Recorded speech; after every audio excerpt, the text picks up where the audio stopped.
안녕하세요. 청소년 큐티 김영숙입니다.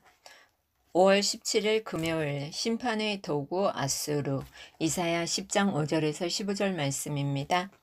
진노의 막대기 5절 말씀. 아수르 사람은 화 있을진저 그는 내 진노의 막대기요 그 손의 몽둥이는 내 분노라. 내가 그를 보내어 경건하지 아니한 나라를 치게 하며 내가 그에게 명령하여 나를 노하게 한 백성을 쳐서 탈취하며 노력하게 하며 또 그들을 길거리 진흙같이 짓밟게 하려 하거니와 그의 뜻은 이같지 아니하며 그의 마음의 생각도 이같지 아니하고 다만 그의 마음은 허다한 나라를 파괴하며 멸절하려 하는도다. 그가 이르기를 내 고관들은 다 왕들이 아니냐. 갈로는 갈골미스와 같지 아니하며 하맛은 아르밧과 같지 아니하며 사마리아는 다메섹과 같지 아니하냐. 내 손이 이미 우상을 섬기는 나라들에 미쳤나니 그들이 조각한 신상들이 예루살렘과 사마리아의 신상들보다 뛰어났느니라. 내가 사마리아와 그의 우상들에게 행함같이 예루살렘과 그의 우상들에게 행하지 못하겠느냐 하는도다. 아멘. 교만한 아수르의 최후 12절입니다.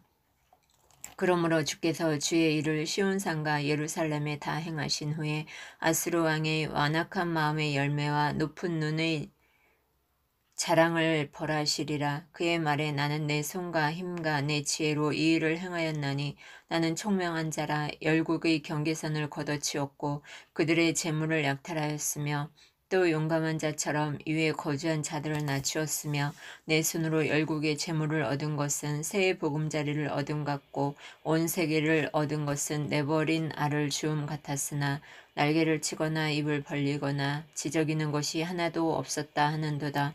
도끼가 어찌 찍는 자에게 스스로 자랑하겠으며 톱이 어찌 켜는 자에게 스스로 큰 채 하겠느냐.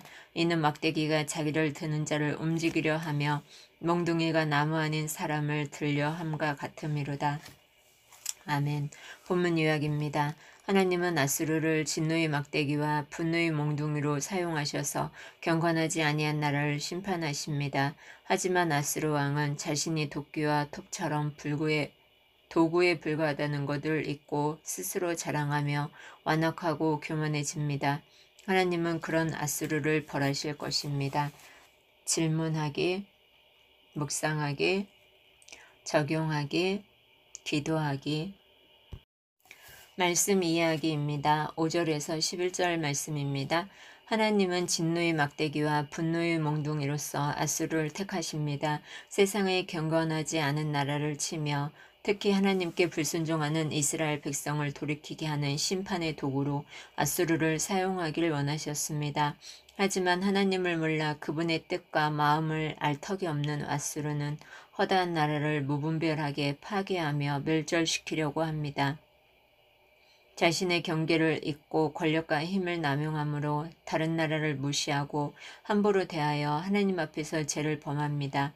하나님이 내게 주신 모든 재물과 힘을 내 마음대로 사용하는 것이 주 앞에 큰 죄임을 알고 조심스레 사용해야 합니다. 12절에서 15절입니다. 아수르는 자기 힘만 믿고 하나님이 허락하신 권력을 함부로 사용합니다. 그들이 여러 나라를 정복한 것은 단지 하나님의 심판 도구로 쓰임받은 것일 뿐인데 그것을 깨닫지 못합니다. 결국 아수르 왕은 완악한 마음과 높아진 눈으로 스스로를 총명하다 여기며 내 손의 힘과 내 지혜로 이 모든 일을 행했다고 자랑합니다. 하나님은 그들의 교만을 도끼와 톱이 경계를 넘어 사람을 움직이려 한다는 비유로 지적하십니다. 하나님 뜻대로 행하지 않은 그들에게는 하나님의 징계가 기다리고 있습니다. 내 힘과 지혜를 자랑하는 것은 어리석은 일입니다.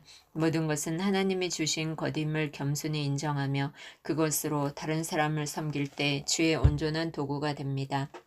말씀으로 질문하기. 내게 있는 재물과 힘과 재능은 하나님이 주신 것임을 인정하나요? 그것들 마음대로 사용하다가 어려움을 당한 적은 없나요? 아수르처럼 자기 힘만 믿고 교만히 행한 일은 무엇인가요? 내가 맡은 일로 겸손히 다른 사람을 섬기나요? 말씀으로 기도하기. 제게 주신 여러 재능과 재물, 힘을 제 마음대로 사용해 다른 사람을 무시하고 함부로 대한 교만함을 용서해 주세요. 이제는 겸손히 맡겨진 사명으로 다른 사람을 섬기는 제가 되길 원해요. 아멘. 나는 하나님의 도구 묵상간증 고3 김동민. 저는 반에서 친한 친구가 없었기에 학교에 가는 것이 싫었습니다. 그래서 몇 달 동안 제게도 친한 친구가 생기게 해달라고 하나님께 기도했고 거의 매일 큐티했습니다. 그랬더니 몇 달 후에 제가 평소에 친해지고 싶었던 친구와 이런저런 이야기를 주고받다가 급속도로 가까워졌습니다. 친구가 생기기 전에는 정말 친한 친구 한 명만 생기게 해주시면 앞으로 큐티와 기도를 더 열심히 해야지 하고 다짐했습니다. 그런데 막상 친한 친구가 생기고 학교 가는 것이 즐거워지자 큐티와 기도를 점점 안 하게 되었습니다. 그러다 요즘은 일주일에 큐티를 거의 하루도 안 합니다. 그리고 이렇게 친한 친구가 생긴 것은 하나님의 덕분이 아니라 내가 좋은 사람이고 내 성품이 좋아서라고 생각했습니다. 그 친구는 교회를 다니지 않고 자기 자신을 굉장히 사랑하며 스스로 좋은 사람이라고 생각합니다. 그런 점이 꼴보기 싫었던 저는 종종 속으로 겸손한 내가 쟤보다 훨씬 낫다는 생각을 하며 친구를 무시했습니다. 그러면서 친구를 전도하려는 생각도 시도도 하지 않고 하나님을 믿지 않는 것이 불쌍하다고만 여겨졌습니다. 내가 어떤 면에서든 더 낫고 공부도 더 잘한다는 생각이 가득했고 가끔은 말로 상처를 주고 무시하는 듯한 태도를 보이기도 했습니다. 그렇게 친구를 무시하며 말씀도 보지 않고 지내다가 이번 간증문을 쓰면서 오랜만에 제대로 말씀을 보고 묵상하게 되었습니다.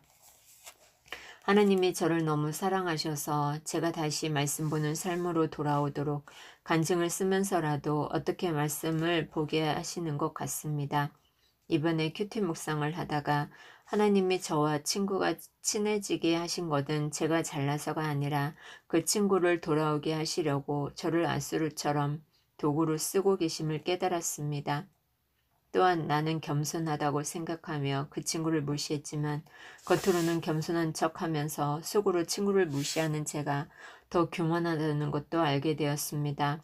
친구를 속으로 무시하고 교회 가자고 하면 싫어할까봐 두려워서 전도하지 않은 것을 회개합니다.